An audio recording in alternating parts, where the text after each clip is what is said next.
Hello दोस्तों, welcome to IQ classes online. आज की क्लास में मैं आपके लिए लेकर हाजिर हूँ केमिस्ट्री के मिससेलेनियस क्वेश्चन का कंपाइलेशन। दोस्तों, इस क्लास में मैंने बचे हुए छोटे छोटे और महत्वपूर्ण टॉपिक को एक साथ कवर किया है। ये क्लास NTPC CBT 2 और ग्रुप डी के लिए अति महत्वपूर्ण होने वाली है। दोस्तों, जैसा कि आप सभी जानते हैं कि CBT 1 का जो रिज़ल्ट है वो आ चुका है। और दोस्तों, उम्मीद है सभी ने अपना रिज़ल्ट देख लिया होगा। और जिन लोगों का CBT 1 क्लियर हो चुका है उन्हें मेरी तरफ से बधाइयाँ। और जिनका नहीं हो पाया है उन्हें निराश नहीं होना है, क्योंकि 2022 में बहुत सारी अपॉर्चुनिटी है हमारे पास। और 2022 में हमें कोई ना कोई नौकरी ले लेनी है। ठीक है दोस्तों, अगर हम 2022 में भी नौकरी नहीं ले पा रहे हैं तो इसमें दोष आप ही का है। ठीक है, तो आपको इस बारे में सोचना चाहिए। तो दोस्तों, मैं अपने रिज़ल्ट के बारे में बता देता हूँ। मैंने भी NTPC CBT 1 दिया था, मेरा चंडीगढ़ जोन से था, तो उसका रात लेट रिज़ल्ट आया है। तो इसके बारे में बता दूँ मैं आपको कि मेरा लेवल 6 तक की लिस्ट में नाम मेरा क्लियर हो चुका है। ठीक है दोस्तों, इसका मतलब ये है कि मेरा सभी लिस्ट में नाम है। तो चलिए दोस्तों, अब हमें क्या करना है, अब हमें CBT 2 के लिए जान लगा देनी है एकदम। ये समझ लो, छोड़ना नहीं है कुछ भी पोर्शन, हमें हर चीज़ कवर करनी है, ताकि बाद में हमें ये कहने का मौका ना मिल जाए कि हमें ये कर लेना चाहिए था या वो कर लेना चाहिए था या हमारी तैयारी नहीं हुई थी। ठीक है, अभी टाइम है, अभी हमें तैयारी कर लेनी है। ठीक है, और हम कर लेंगे। तो चलिए दोस्तों, शुरू करते हैं आज की क्लास। आज की क्लास का पहला क्वेश्चन हमारा है, उत्प्रेरक एक ऐसा पदार्थ होता है जो रासायनिक अभिक्रिया के वेग को क्या करता है। दोस्तों, ये उत्प्रेरक बढ़ाता है, घटाता है, परिवर्तित करता है, या इनमें से कोई भी नहीं है। तो दोस्तों, कन्फ्यूजन ये हो जाता है, हमें लगता है कि उत्प्रेरक है, कैटलिस्ट है, तो वो हमेशा अभिक्रिया के वेग को बढ़ाएगा। ठीक है, तो हम यहाँ ऑप्शन क्या लगाएंगे, बढ़ाए, मतलब ऑप्शन ए राइट कर देंगे हम यहाँ। लेकिन दोस्तों, वो गलत हो जाएगा। कैटलिस्ट नेगेटिव कैटलिस्ट भी होते हैं, पॉजिटिव कैटलिस्ट भी होते हैं। कुछ अभिक्रिया की वेग को बढ़ा देते हैं, कुछ घटा देते हैं। तो दोस्तों, यहाँ हमारा ऑप्शन होगा सही, परिवर्तित कर देता है। ठीक है दोस्तों, परिवर्तित कर देता है। नेक्स्ट क्वेश्चन हम देख लेते हैं, उत्प्रेरक की खोज किसने की थी। तो दोस्तों, उत्प्रेरक या कैटलिस्ट की खोज बर्जीलियस ने की थी। ठीक है दोस्तों, याद रहेगा, बर्जीलियस ने की थी। नेक्स्ट हम देख लेते हैं, ऋणात्मक उत्प्रेरक, ऋणात्मक या नेगेटिव कैटलिस्ट जो होते हैं वो क्या करते हैं। तो दोस्तों, ये अभिक्रिया के वेग को क्या कर देते हैं, कम कर देते हैं। और पॉजिटिव क्या करते हैं, देखिए जैसे ये नेक्स्ट क्वेश्चन है, धनात्मक उत्प्रेरक या पॉजिटिव कैटलिस्ट वे हैं जो अभिक्रिया के वेग को क्या कर देते हैं, बढ़ा देते हैं। ठीक है दोस्तों, बढ़ा देते हैं। ऑप्शन बी हमारा राइट हो जाएगा। नेक्स्ट क्वेश्चन हम देख लेते हैं, उत्प्रेरक विष क्या होता है। तो दोस्तों, उत्प्रेरक विष वो होता है, देखिए जहर का मतलब क्या होता है, हम विष का मतलब ये होता है कि ख़त्म कर देना। अगर किसी आदमी ने जहर पी लिया है तो उसका मतलब क्या हो गया, ख़त्म हो गया। तो यहाँ भी वही है कि ये क्रिया को बिल्कुल ख़त्म कर देगा, क्रिया निरोधक होते हैं। ठीक है दोस्तों, पॉजिटिव वाले अभिक्रिया के वेग को बढ़ा देंगे। ठीक है, पॉजिटिव क्या करेंगे, बढ़ा देंगे। नेगेटिव क्या करेंगे, घटा देंगे। और विष क्या करेगा, बिल्कुल क्रिया को ख़त्म कर देगा। ठीक है दोस्तों, ये क्रिया निरोधक होते हैं। ऑप्शन ए राइट आंसर हो जाएगा। नेक्स्ट क्वेश्चन हम देख लेते हैं, जैविक उत्प्रेरक है। तो दोस्तों, जैविक उत्प्रेरक कौन से होते हैं, एंजाइम्स होते हैं। ठीक है दोस्तों, एंजाइम्स क्या हैं, जैविक उत्प्रेरक हैं, जो हम भोजन करते हैं उसकी पाचन क्रिया को बढ़ाने का काम करते हैं। ठीक है, नेक्स्ट क्वेश्चन हम देख लेते हैं, कौन सा एंजाइम ग्लूकोज को अल्कोहल में परिवर्तित करता है। तो दोस्तों, ऐसा कौन सा एंजाइम है, ये है जाइमस। ठीक है दोस्तों, जाइमस है जो ग्लूकोज को अल्कोहल में परिवर्तित करता है। नेक्स्ट क्वेश्चन हम देख लेते हैं, धन आयन तब बनता है जब। तो दोस्तों, धन आयन तब बनता है, देखिए जब परमाणु इलेक्ट्रॉन ग्रहण करता है, परमाणु इलेक्ट्रॉन खोता है, या परमाणु पर बाहर से धनावेश आता है, या परमाणु से प्रोटॉन बाहर निकल जाता है। तो दोस्तों देखिए, धनायन कब बनता है, हम यहाँ देखिए, प्रोटॉन से तो कोई मतलब है नहीं। अभी हम बात करते हैं कि प्रोटॉन या धनावेश से कोई मतलब नहीं होता है। यहाँ धनायन की बात कर रहे हैं, ये इलेक्ट्रॉन के ऊपर डिपेंड करता है। जैसे अगर हम बात करते हैं, एक एग्जांपल के तौर पर मैं ले रहा हूँ Na का परमाणु क्रमांक होता है 11, और इसका जो अब इलेक्ट्रॉनिक विन्यास होता है 281 होता है। ठीक है दोस्तों, 2 8 1 11 होते हैं। अब हम इसके बारे में बात कर लेते हैं कि ये कैसे क्या करेगा। देखिए, इसके बाहरी कक्षा में एक इलेक्ट्रॉन है, ये एक्स्ट्रा इलेक्ट्रॉन है, ये इसको त्यागने की कोशिश करेगा। तो जो Na होगा हमारा, Na, उसकी अभिक्रिया होगी ये Na।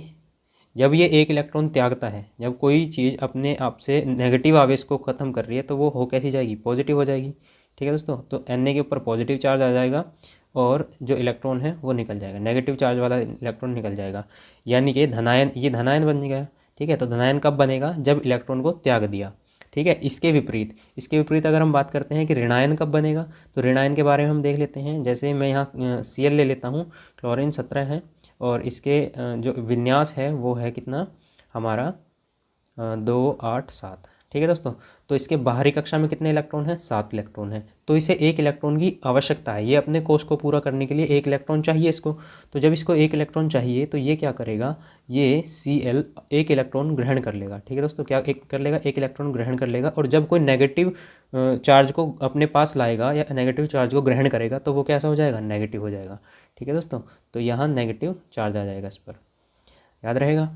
तो क्वेश्चन हमारा था धनायन तब बनता है जब परमाणु इलेक्ट्रॉन क्या कर देता है, इलेक्ट्रॉन खोता है। ठीक है दोस्तों, इलेक्ट्रॉन खोता है। और ऋणायन जब परमाणु इलेक्ट्रॉन ग्रहण करता है। नेक्स्ट क्वेश्चन है ऋणायन तब बनता है जब परमाणु इलेक्ट्रॉन क्या करता है, ग्रहण करता है। ठीक है दोस्तों, याद रहेगा। नेक्स्ट क्वेश्चन हम देख लेते हैं, एक आयनिक बंधन बनता है जब, तो दोस्तों आयनिक बंधन कब बनता है, देखिए जब एक धातु का संयोग अधातु तत्व से होता है तब क्या बनता है, आयनिक बंधन बनता है। ठीक है दोस्तों, याद रहेगा आपको। नेक्स्ट हम देख लेते हैं विद्युत संयोजक बंध बनता है। तो दोस्तों मैं आपको बता दूं कि आयनिक बंध और विद्युत संयोजक बंध एक ही होते हैं। ठीक है, और ये बनेंगे विपरीत आविष्ट आयनों के बीच। ठीक है दोस्तों, जब विपरीत आयन होते हैं, जैसे NaCl की ही अगर हम बात कर लेते हैं NaCl, तो इसमें ही बनेगा कौन सा बंध हमारा, जैसे Na के पास 1 इलेक्ट्रॉन एक्स्ट्रा है हमारा, ठीक है, और Cl के पास 1 इलेक्ट्रॉन कम है, तो इनके बीच जो बॉन्ड बनेगा ये अपना इलेक्ट्रॉन इसे दे देगा और ये जो प्लस माइनस ये जो बन जाएंगे Na पॉजिटिव और Cl नेगेटिव, यही इनके बीच जो है ये है हमारा विद्युत संयोजक बंध या आयन बंध। ठीक है दोस्तों, नेक्स्ट हम देख लेते हैं सहसंयोजी आबंध किसके कारण बनता है। तो दोस्तों सहसंयोजी आबंध की अगर हम बात करते हैं तो वो इलेक्ट्रॉन के अंश विभाजन के कारण बनता है। ठीक है दोस्तों, अंश विभाजन के कारण। नेक्स्ट हम देख लेते हैं जब एक ही तत्व के 2 परमाणु परस्पर संयोग करते हैं तब उनके बीच बंध होगा। तो दोस्तों जब एक ही तत्व के 2 परमाणु परस्पर संयोग करेंगे तो उनके बीच बनता है अध्रुवीय सहसंयोजक। ठीक है दोस्तों, ये याद रखना, एक ही तत्व की बात करी गई है, एक ही तत्व में अध्रुवीय होंगे दोनों। क्योंकि अध्रुवीय क्यों होंगे, क्योंकि उसमें क्या होगा, दोनों के ऊपर ही कैसा चार्ज होगा, एक से समान चार्ज होगा। ठीक है, और समान आवेश क्या होते हैं, अध्रुवीय होते हैं। नेक्स्ट हम देख लेते हैं निम्न में से किस यौगिक की आकृति चतुष्फलकीय है। तो दोस्तों इनमें से कौन सा यौगिक ऐसा है जिसकी आकृति चतुष्फलकीय है, कार्बन टेट्राक्लोराइड। इंपॉर्टेंट क्वेश्चन है, रिपीटेडली कई बार पूछा गया है। नेक्स्ट क्वेश्चन हम देख लेते हैं सहसंयोजक यौगिकों के द्रव्यांक तथा क्वथनांक निम्न होते हैं क्योंकि दोस्तों इनमें अंतराण्विक बल कमज़ोर होता है। ठीक है दोस्तों, इनके जो अणुओं के बीच जो बल होता है वो बहुत कमज़ोर होता है, इसलिए द्रव्यांक और क्वथनांक क्या होते हैं इनके कम होते हैं या निम्न होते हैं। नेक्स्ट हम देख लेते हैं sodium chloride. Sodium chloride NaCl जो होता है वो होता है, उसमें क्या होता है, तो दोस्तों सोडियम क्लोराइड में हमारा वैद्युत संयोजक बंध होता है। ठीक है दोस्तों, वैद्युत संयोजक बंध अभी मैंने एग्जाम्पल से भी समझाया था आपको। नेक्स्ट हम देखते हैं जब एक रासायनिक बंध बनता है तब क्या होता है। तो दोस्तों जब एक रासायनिक बंध बनता है तो हमेशा ऊर्जा निर्मुक्त होती है। ठीक है दोस्तों, ऊर्जा क्या होगी, निर्मुक्त होगी। क्वेश्चन नंबर नेक्स्ट हम देख लेते हैं निम्न में से किस यौगिक में हाइड्रोजन बंध विद्यमान है। तो दोस्तों हाइड्रोजन बंध इनमें से हाइड्रोजन फ्लोराइड HF में विद्यमान है हाइड्रोजन बंध। नेक्स्ट हम देख लेते हैं ऑक्सीकरण एक ऐसी अभिक्रिया है जिसमें, तो दोस्तों ऑक्सीकरण के बारे में मैं आपको बताऊं, देखिए ऑक्सीकरण तब होगा जब इलेक्ट्रॉन का त्याग होगा। ठीक है दोस्तों, जब इलेक्ट्रॉन का त्याग होगा तब ऑक्सीकरण होगा। दूसरी बात है ऑक्सीजन के पदों में, तो जब ऑक्सीजन का संयोग होगा तब ऑक्सीकरण होगा। ठीक है दोस्तों, ये याद रखेंगे हम, ऑक्सीकरण तो ऑक्सीजन का संयोग, ठीक है, ऑक्सीजन का जुड़ना ऑक्सीकरण, और इसके विपरीत इलेक्ट्रॉन का त्याग होना भी क्या है हमारा, ऑक्सीकरण है। तीसरी बात है विद्युत धनात्मक समूह के अनुपात में वृद्धि। ठीक है दोस्तों, धनात्मक समूह बढ़ जाएगा तब भी ऑक्सीकरण होगा। तो ये तीनों चीज़ें हैं जो ऑक्सीकरण क्रिया में होती हैं। तो यहाँ हमारा राइट आंसर हो जाएगा उपरोक्त सभी।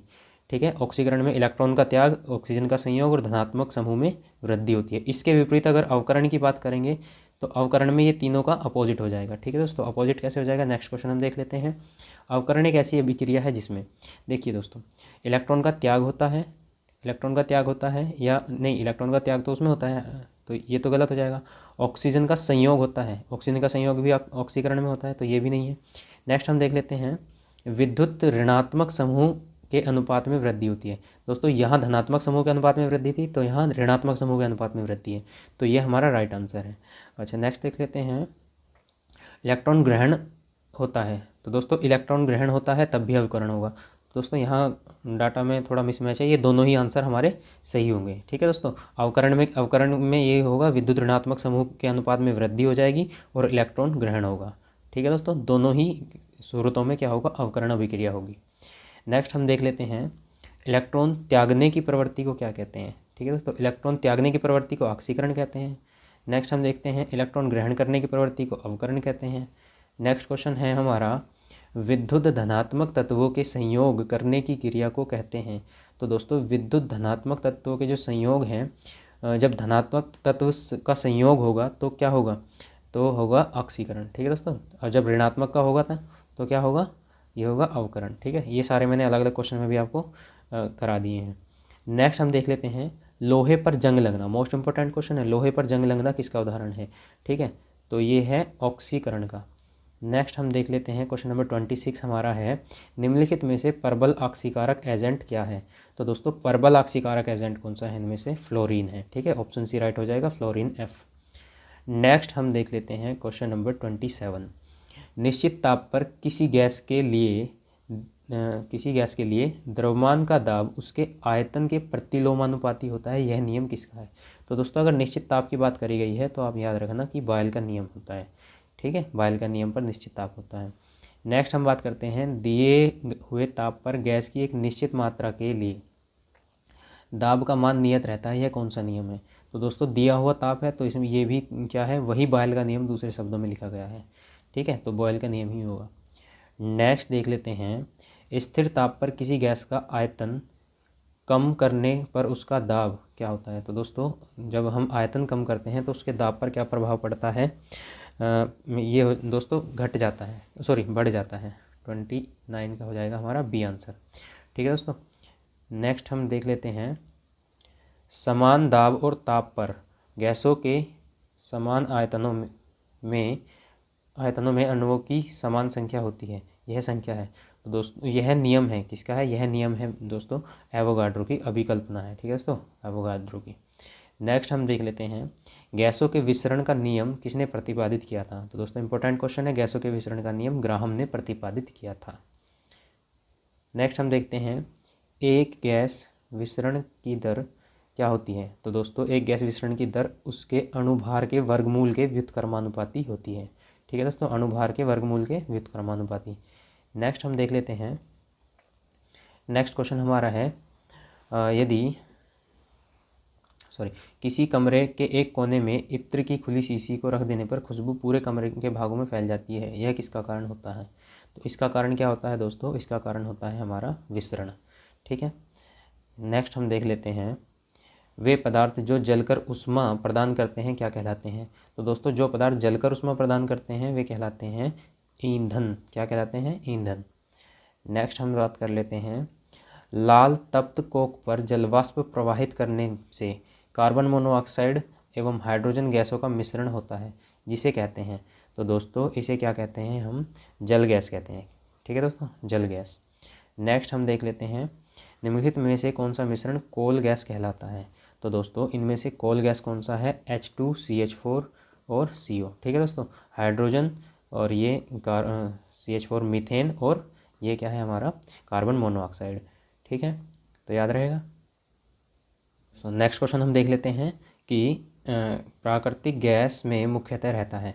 तो दोस्तों प्राकृतिक गैस जो नेचुरल गैस होती है उसमें जो मुख्यतः तत्व पाया जाता है वो कौन सा होता है, हमारा मीथेन होता है। ठीक है दोस्तों, मीथेन CH4 होता है।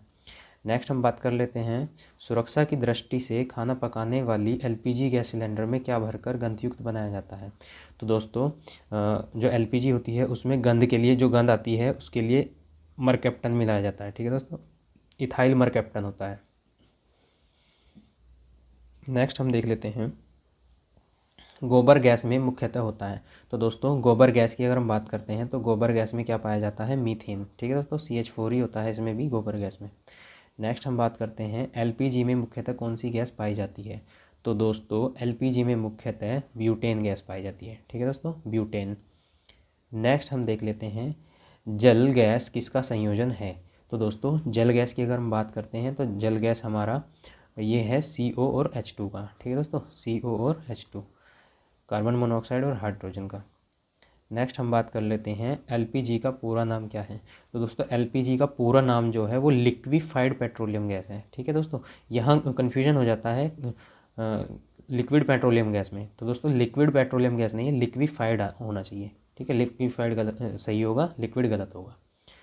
नेक्स्ट हम देख लेते हैं रॉकेट में से किस प्रकार का ईंधन प्रयुक्त होता है। तो दोस्तों रॉकेट में प्रणोदक प्रयुक्त किया जाता है। ठीक है। नेक्स्ट हम देख लेते हैं किस प्रकार के कोयले में सबसे अधिक कार्बन की मात्रा होती है। तो दोस्तों कोयले में जो एंथ्रेसाइट होता है वो सबसे अधिक इसमें कार्बन की मात्रा होती है। लगभग 85 to 90% इसमें हमारा क्या पाया जाता है, कार्बन पाया जाता है। और सबसे ख़राब जो होता है वो पीट होता है। लिग्नाइट को भूरा कोयला कहते हैं। ऑप्शन अगला ये क्वेश्चन हो जाएगा हमारा कि भूरा कोयले के नाम से कौन जाना जाता है, लिग्नाइट जाना जाता है। नेक्स्ट हम देख लेते हैं किसी ईंधन में अपस्टोप्रोधी गुण को दर्शाती है। तो दोस्तों ये कौन सी संख्या होती है, ऑक्टेन संख्या। ठीक है दोस्तों, ऑक्टेन संख्या। नेक्स्ट क्वेश्चन हम देख लेते हैं ऊष्मा की वह मात्रा जो ईंधन के 1 ग्राम की हवा अथवा ऑक्सीजन में पूर्णतः फलस्वरूप प्राप्त होती है। तो दोस्तों उसे कहते हैं ऊष्मीय ताप। क्या कहते हैं, ऊष्मीय ताप। नेक्स्ट क्वेश्चन हम देख लेते हैं एक अच्छे ईंधन के लिए आवश्यक शर्तें हैं। तो दोस्तों एक अच्छा ईंधन ऊष्मीय ताप अधिक होना चाहिए उसका, उसे आसानी से दहनशील होना चाहिए, और दोस्तों उसका ज्वलन ताप उपयुक्त होना चाहिए। ठीक है, तो ये दोस्तों तीनों ऑप्शन सही हो जाएंगे, ऑप्शन डी राइट। नेक्स्ट देखते हैं जिस न्यूनतम ताप पर कोई पदार्थ जलना शुरू करता है उसे क्या कहते हैं। तो दोस्तों उसे कहते हैं ज्वलन ताप। ठीक है दोस्तों। नेक्स्ट क्वेश्चन हम देखते हैं श्वसन किस प्रकार की दहन क्रिया है। दोस्तों श्वसन भी एक दहन क्रिया है। तो दोस्तों ये कैसी क्रिया है, मंद दहन क्रिया है। नेक्स्ट हम देख लेते हैं अग्निशामक में कौन सी गैस प्रयुक्त की जाती है। तो दोस्तों अग्निशामक में कार्बन डाइऑक्साइड CO2 प्रयुक्त की जाती है। नेक्स्ट क्वेश्चन हमारा है जलते पेट्रोल